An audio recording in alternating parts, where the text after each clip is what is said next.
Well, good evening, everyone. How's everyone doing? This is my first time at this event, and I've been told for the past year, you're just not going to believe this event. And I was a little skeptical, and I was wrong. It's pretty amazing. It's really a great pleasure and honor of mine to close out the evening by introducing our final student nominator, and it's Terry Yao. And I have a news flash for everyone. Terry is the face of public health in America, and we are going to be okay. So, yes, absolutely. So Terry is a proud 2015 graduate of Valencia High School in Orange County, and it was there that she met a game-changing and a life-changing teacher, and she'll get to introduce Wendy in a moment. After graduating from Valencia High School, she went to Cal, where she earned her undergraduate degree, and then she went and received her master's in public health at Johns Hopkins, where she was a Bloomberg Fellow. After graduating from Johns Hopkins, and while at Johns Hopkins, she worked at a nonprofit that was deeply committed to helping young people access careers in public health. And she continued to do that work when she graduated and left Baltimore and returned home and returned back to Wendy's classroom to support her this fall and this winter. I asked her about her interests and her passions, and she talked about knitting and reading and crochet, but she said, you know what, Alec, my real passion is the intersection of public health and education, and being a game-changing young person for the next generation. So it's that virtuous cycle that we've heard about many times tonight. And as we closed out our conversation, again, this is my first time at this event, I'd heard about the surprise factor, and it's her first time too, and I said, hey, you know, does Wendy know you're here? And she said, no, she has no idea. I've been volunteering in her classroom. I've been hearing about how excited she is, and she's been talking about it for weeks. I said, how challenging was that to not say anything? And in fact, Terry shared with me that at one point, Wendy said, I'm kind of nervous. What if I don't know the student nominator?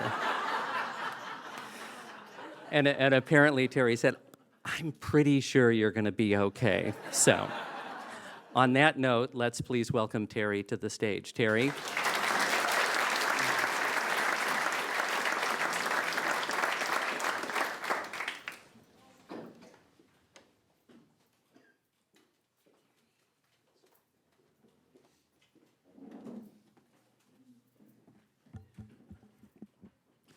Thank you, Alec, for such a gracious introduction.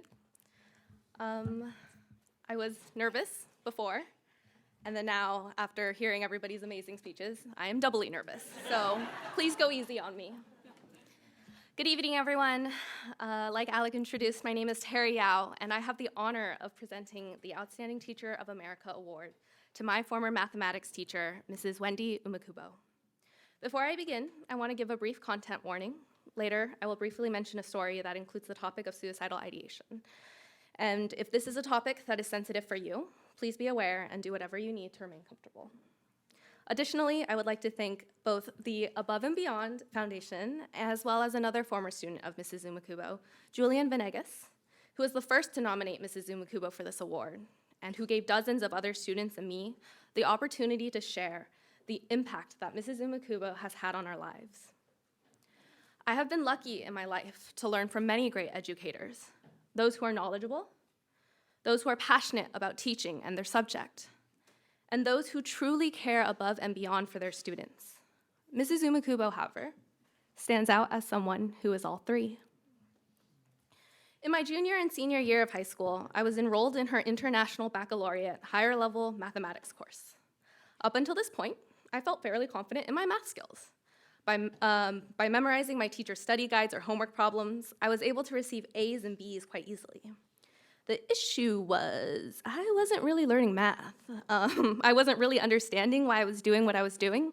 There was no critical thinking involved, just rote memorization. From the get-go, I could tell that Mrs. Umekubo's class was going to be different. The way that she talked about math, the way that she presented problems, made it clear that she possessed immense knowledge about the underlying mechanics of the concepts that she taught. It was clear that she expected the same level of mastery from her students, and I knew I was in trouble. And I was right. A semester in, I was struggling more than I had ever struggled in any class ever before. Every quiz, every exam was returned with colored marks and the acronyms WRUD, DDT, which stood respectively for what are you doing? Don't do that again. Respectively. My grades steadily dropped, as did my confidence. At the time, my fixed mindset meant that I believed that my continued failure was inevitable and that there was really no point in trying anymore. I guess math just wasn't my subject. And so I was ready to just throw in the towel and let my C be a C that was maybe going to turn into a D, hopefully not an F, but yeah. But even though I was ready to give up on myself, Mrs. Umekubo wasn't ready to give up on me. And this is how I know that Mrs. Umekubo changed my life. Like a few of my other teachers, Mrs. Umekubo would offer office hours where students could come in and get extra help. Unlike other teachers, she had them available almost every single day. It became routine for me to go to her class after school on Mondays and Wednesdays, and during lunch on Tuesdays and Thursdays. In these hours of extra instruction, she provided me with extra practice problems, re-explained concepts that confused me, and never made me feel poorly for feeling like I couldn't understand anything. And there was a lot that I didn't understand. While my math skills did improve, Mrs. Umekubo taught me something so much more important during this time. Because of her patience, her willingness to help, and her steadfast ability in my belief, I too started to believe in myself and my capacity to work past things that may initially seem difficult. Not only does she set high expectations for her students, she puts in the work to help them reach that potential. I've seen some instructors who may say, "Oh, you can do better than this," without providing any guidance on how to do better than this. With Mrs. Umekubo, it was, "Oh, you can do better than this. Here's exactly what we're going to do to get there." Yes, she is a good educator because her knowledge and teaching skills ensure that her students learn the concepts they need to know for exams or state standards. But she is an amazing educator and an outstanding educator because she goes above and beyond to create spaces for her students to develop skills that will carry them past just her math class. None of this is easy, and I think this ultimately speaks to her passion and her dedication to teaching as well. By spending an almost additional 4 hours in her classroom each week, I saw how she expertly juggled between helping her students from all her courses, whether it was Algebra 1, or AP Calculus, or now General Math, never missing a beat on knowing exactly what a student needed in the moment. Toward the end of my senior year, and after I graduated, I also started spending a few hours of a week volunteering in her classroom. Through all of this, I can confidently say I have never, ever seen another instructor give so much of their time and effort for their students. Because she taught so many different classes, there were always different papers to be graded, lessons to be planned, students to support. It was a regular occurrence to see her get only 1 or 2 bites of lunch because she was spending most of the period answering questions, or to see her car be the only one left in the parking lot because she stayed late to finish grading. But like I mentioned in the very beginning, it's not just her knowledge of math or her dedication to teaching that makes her remarkable. It's that she does all of this against the backdrop of uplifting and supporting the young people at Valencia High School in all aspects of their life. It is in the way that she choreographs and teaches her students each year an aerobics flash mob to perform in front of the school. I hope you guys saw the video. Did you guys see the video? Okay, excellent. It's in the way that she will pass around an empty Del Taco takeout bag for her class to fundraise for a student who's not even in her class, whose family had lost their possessions in a house fire. It's in the way that she went out to the school's track during her conference period to cheer and run alongside one of her students that had been struggling to pass the mile. It was in the way that she presented as a capable and calm adult figure in my life, so much so that when my best friend handed me a letter and told me not to tell anyone about it, a letter saying goodbye and that he intended to kill himself, I trusted Mrs. Umekubo could somehow figure out how and what I should do to do the right thing. And she did. And I got to write this speech sitting next to him. I could go on, and I'm sure many, if not all, of Mrs. Umekubo's students can speak to at least one thing that she has done that has taught them about more than just math. For me, it's been almost 7 years since I finished her course, successfully passing the IB test, I might add. It was dicey. But truthfully, I haven't used the math concepts that she taught me in about that long. But on the other hand, the confidence in my own ability to overcome obstacles, which is an attribute that I can directly give credit to Mrs. Umekubo for helping me foster, has helped me succeed in my undergraduate years, my graduate years, and my career. After completing my undergrad, I worked for an educational nonprofit that supports high school students from historically excluded backgrounds who are interested in pursuing healthcare careers. And when I guided my students, Mrs. Umekubo was always the first person I thought of when I thought about the kind of mentor I wanted to be. Someone who is patient, who meets students where they are so that they can help plan where they want to go, and who does everything in her power to grow her students' self-efficacy and capacity.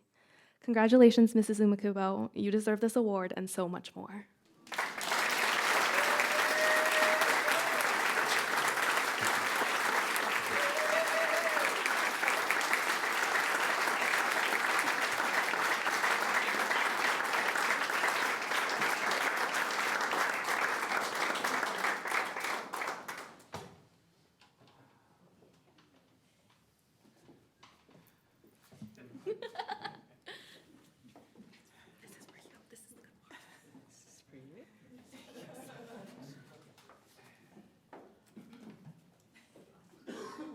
Stand next to, yes. No, you get to hold it. It's your award. Let's see.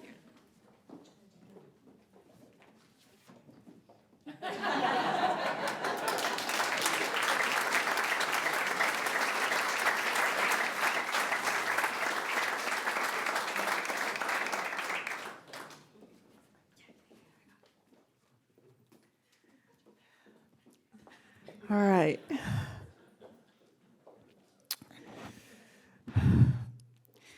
What an evening, right? And being last, like you're all tired and everything. You're like, is she one of those long-winded ones?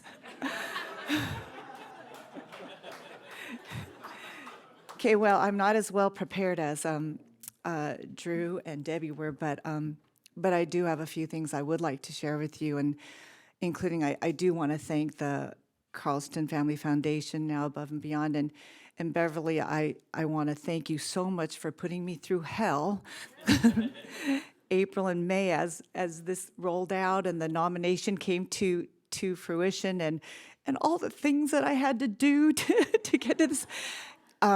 You made me learn a lot about myself, just even in those few weeks. And I learned a lot about what my students thought about me because I needed them to help me through this process.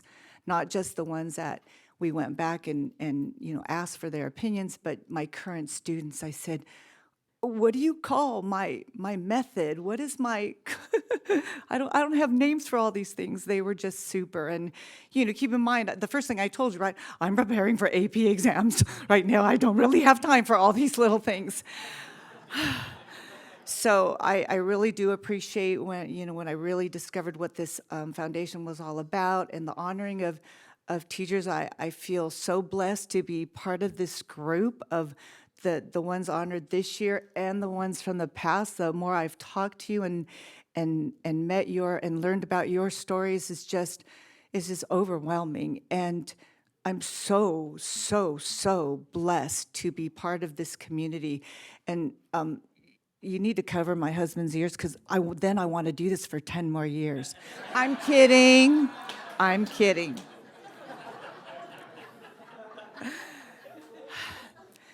So let's see. 54 years ago, a 9-year-old was sent to the first and second grade classrooms. I guess she must have finished her work early, and maybe they wanted to just get her out of the way. And one particular student was having trouble adding 2-digit numbers. Well, he was having trouble getting an answer that they thought was correct. And it honestly didn't. It didn't take me long. It took me a couple minutes to realize he was adding down and then up. And to me, it was pretty simple to figure out what he was doing wrong. And I think as a math teacher, that's one of our biggest obstacles, is to figure out what they are doing wrong, figure out what their thought process is, and how do we change that. Fast a little forward to my sophomore year in high school. I had an amazing Algebra 2 teacher named Bob Jango. In fact, we just spoke recently. He changed my life. And I said, when I decided to become a math teacher, I wanted to be just like him. I really, really did. I wanted to be the kind of person that he showed me you could be, and go outside the math classroom. And we communicate still today, and he's really excited about this award as well. It was really fun to hear his reaction. I was headed towards optometry. I was trying to take physics and get to those optics class. And because I figured I didn't have to be on call, it was kind of clean, 8 to 5, Monday through Friday. But then, you were still the Asian doctor that, the families wanted you to be.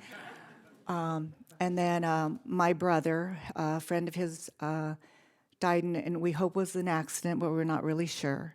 And then I realized that my influence on his life could have been a little bit broader.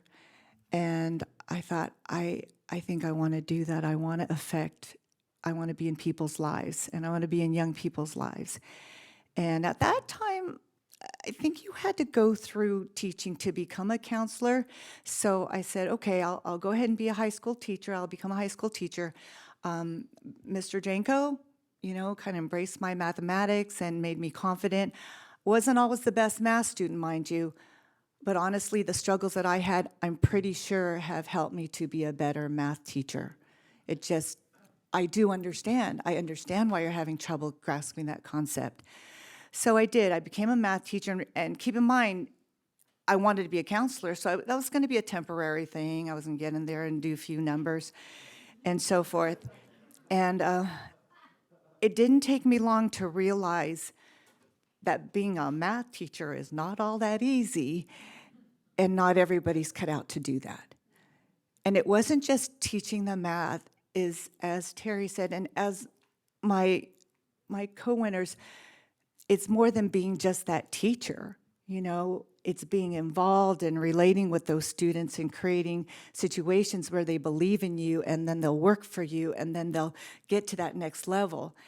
And so I've never left. I never left the classroom. I never even considered getting that master's degree for that.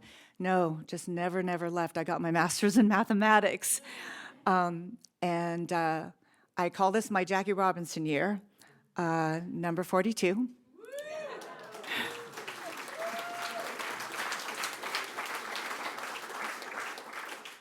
And gratefully, even through the pandemic, I am as excited, as anxious to start a new school year.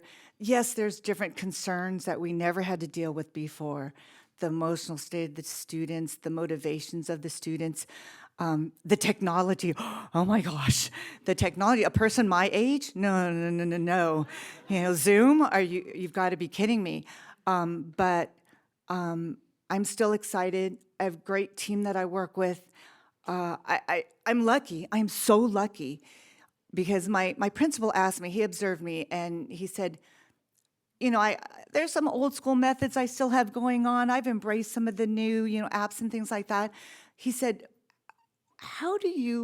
what is it about you that makes you so successful? And I said, well, see that? It says failure is not an option, okay? I really embraced that no child left behind. I really did. And it wasn't in that vein. It's like, no child left behind. I look in everybody's eyes every day, and I want to see what is coming back at me. Nobody can hide from me. Nobody gets, because you're the quiet one or the loud one. No, you don't get by me. My desire to get you to your success level in my class just overshadows everything. everything. He talked about my car. So there's a span of time where the student says when they Google, they do Google Earth, is that what it is? That at Valencia High School, Google Earth was the empty parking lot with the black Scion. Black Scion.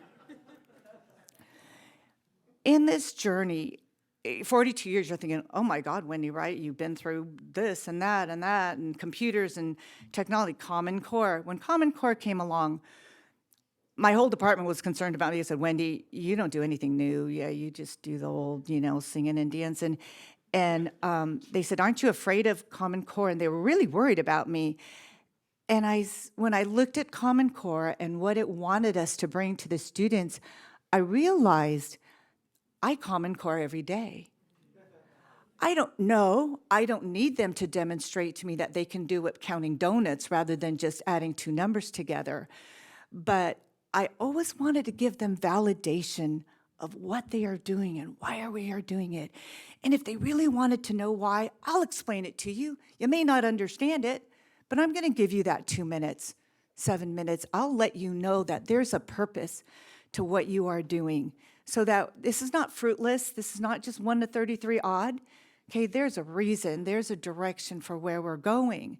So I was doing Common Core. It wasn't, it wasn't 7 problems in the book. It was our Common Core. I've also been fortunate, I think, as an educator, especially in mathematics, because mathematics, A comes before B, and B comes before C, and et cetera, that I've been able to teach a span of classes. So, yes, I'm very fortunate to teach the IB kids and the AP Calculus courses. When I taught Algebra 1, I knew why they had to be able to simplify fractional rational expressions. I knew why they needed to be able to solve those quadratics efficiently. I knew because I knew where we were going with it. And that is so valuable that not everybody has that opportunity to do that, there's a reason. And the reason I continue to teach the algebra team, I taught algebra for 40 years. And then they had to take me out because I had too many students in some of my other classes. But the reason I continue to teach that algebra team is because I need them to understand why we are making these kids do these things. I also had the opportunity to teach the EL, the newcomers class, the general math students, who this year I had to teach a student how to add. She had never learned how to add before, and she's 18. I taught it the first time when Jason was born, right, 89. I was pregnant with Jason. I had 38 kids, 7 levels. I spoke English. They all spoke Spanish. It was an amazing journey, but I learned I never had to teach, right? I didn't teach 4th grade, 2nd grade. I had to learn how to teach things I never had taught before, and then in 2 different languages.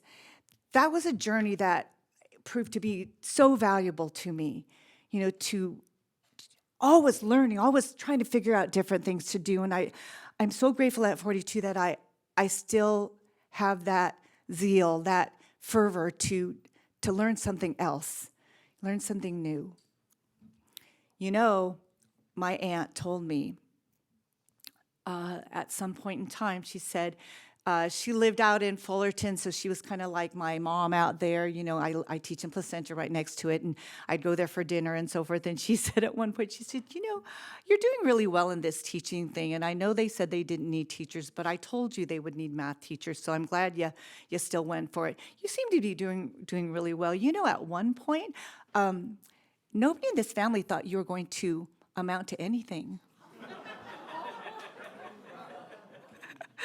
I said, really? And she's just one of those honest ladies. She loved me to death, just, one of those honest ladies. She did tell me, though, one thing that I will never forget. She said, Wendy, provide these students with experiences that they will take with them, that they will never forget, that will expand their minds bigger than the mathematics, So that's why I do some of the things I do, after the AP exam, our district, we have plenty of time. We do presentations. That's when we started. They wanted to work out with me. It turned into, let's try a flash mob. Now, getting 100 nerdy kids out in front of the entire school, doing a synchronized routine is not as easy as it sounds. But I tell them, I will not let you out there unless we look good. We're gonna look good because, you know, for them to laugh at you because you don't look good, I said, we're gonna be polished, we're gonna look good. And, you know, and we practice and we practice and we practice, and it's totally worth it. It's just a wonderful thing. So those of you that have seen it, it's a lot of, it's 3 weeks of, 5, 6, 7, 8, yeah, over and over. I do want to let you know, I do support my students. I also have found that getting involved in seeing them play tennis and play basketball and football and golf and going to the plays and involving myself in their activities. Also getting the students to be aware of each other's activities. Sometimes my highest level students, that's all they're doing. They don't go to a play.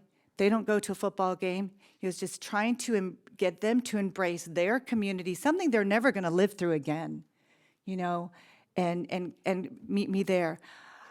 You have to know that I could not do all of these things. The hours that Terry says that I do spend and enjoying most every minute, sometimes it's a little grueling, without my wonderful family. My husband has been supportive from day one.